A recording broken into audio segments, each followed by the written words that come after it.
to shattered stone and burning wreckage. Soviet artillery pounded the center of the city without pause. The sound never stopped. Deep underground, in a narrow concrete bunker beneath the Reich Chancellery, Adolf Hitler was finally facing something he had avoided for years. This was not a setback. This was the end. And almost at the same moment, miles away, Heinrich Himmler and Hermann Göring were each receiving their own signals that the world they ruled was collapsing for good. If you want more content like this, subscribe now and comment below. Inside the Führerbunker, time had lost its meaning. Artificial lights burned day and night. Air was recycled. Maps still hung on the walls, but the coloured pins no longer represented real armies. By April 28th, Soviet forces had crossed the Landwehr Canal. The Reichstag was within reach. Communication lines were breaking down. Generals reported losses in fragments. Hitler sat hunched over a table, listening, interrupting, correcting, still pretending command existed. But those close to him could see it. His voice was weaker. His hands shook uncontrollably. His left foot dragged slightly when he walked. Late that evening, around 10 p.m., Martin Bormann entered the room with news that could not be softened. Radio intercepts and diplomatic channels had confirmed it. Heinrich Himmler, the Reichsführer SS, had tried to negotiate a surrender with the Western Allies through Swedish mediator Count Volker Bernadotte. Himmler had offered Germany's capitulation, but only to Britain and the United States, hoping to continue fighting the Soviet Union. It was not just defeat, it was betrayal. Hitler's reaction was immediate, but contained.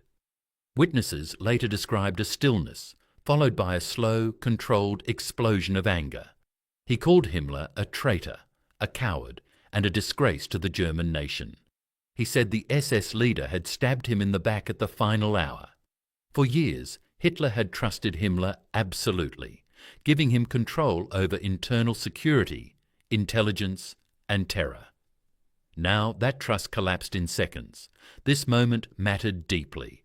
Until that night, Hitler still clung to the idea that loyalty existed somewhere, that generals would obey, that fanatics would fight to the last man.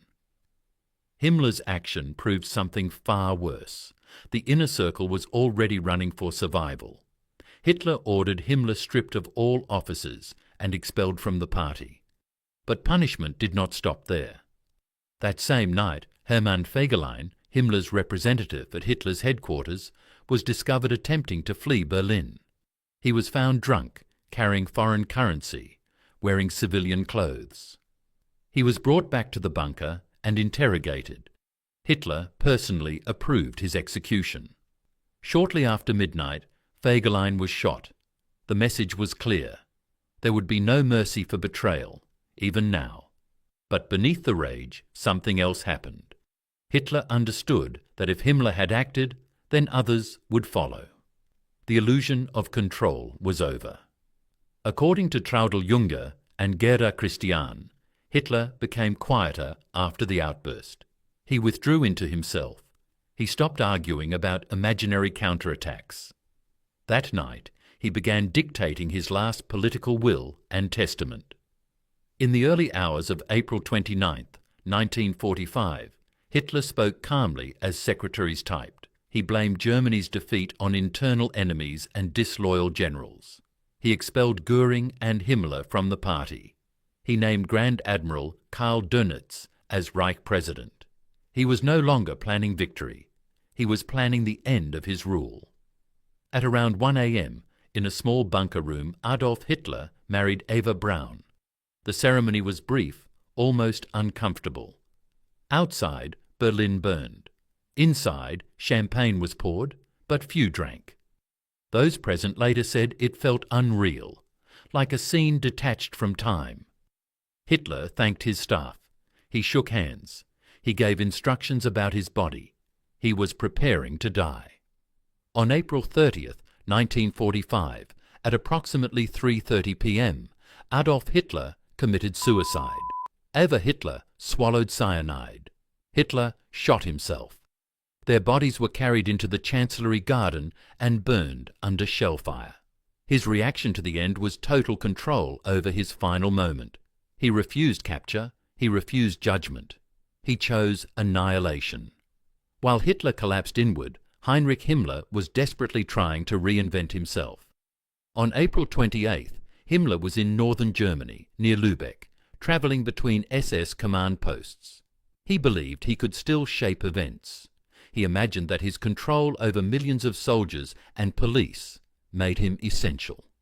He convinced himself that the Western Allies would see him as a useful partner against the Soviets. Himmler's attempt to negotiate was not impulsive. It had been forming for weeks. He had authorized contacts through neutral Sweden, using Count Bernadotte as a messenger. He hoped to separate Germany from Hitler without openly defying him. But when news reached him that Hitler knew everything, Himmler's confidence collapsed. According to SS officers present, Himmler reacted with visible shock. His face drained of colour. He complained of dizziness and nausea. For years, he had seen himself as Hitler's loyal knight, the ideological guardian of the Reich. To be branded a traitor destroyed his identity. He attempted repeatedly to reach Hitler by telephone. None of the calls went through. Bormann had blocked him completely. On April 30th, Himmler learned of Hitler's suicide. The news did not bring relief. It brought panic. The man he had served, feared, and depended on was gone. Now there was no protection, no authority to hide behind. On May 1st, Himmler travelled toward Flensburg, where Admiral Dönitz was forming a new government. He believed he could still be included.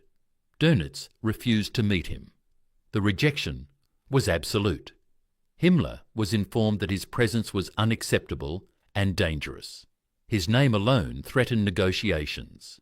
This rejection was perhaps the most devastating moment for Himmler. He was no longer feared. He was no longer useful. He was discarded. From that point, Himmler ran. He shaved his moustache. He wore an eye patch.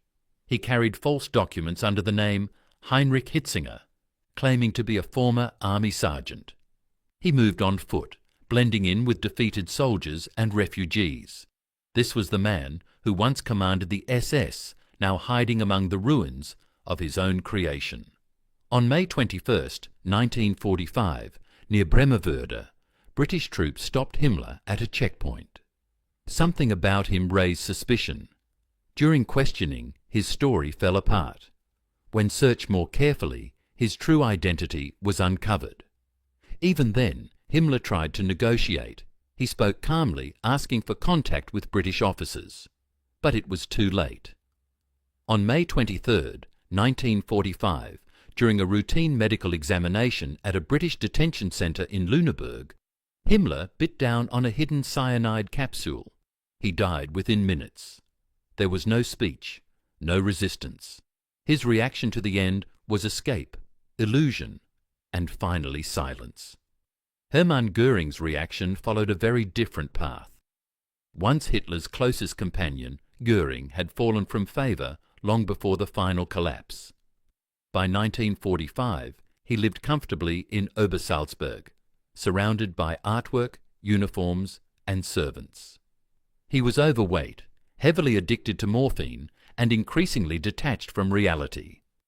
On April 23, 1945, Göring sent a telegram to Hitler in Berlin. He referred to the 1939 decree that named him successor and asked whether he should assume leadership, since Hitler was surrounded. Göring believed this was a legal, respectful step. Martin Bormann saw it as an opportunity.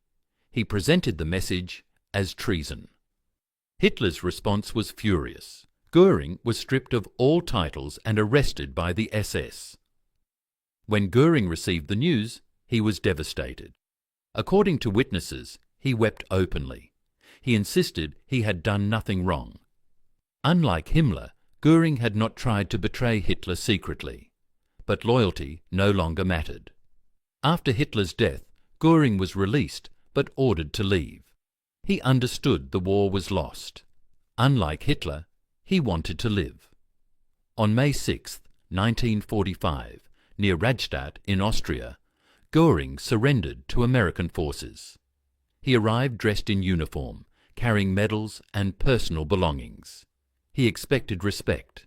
He expected negotiations. In captivity, Goering regained confidence. At Nuremberg, he was sharp, articulate, and defiant. He challenged prosecutors and attempted to justify the regime.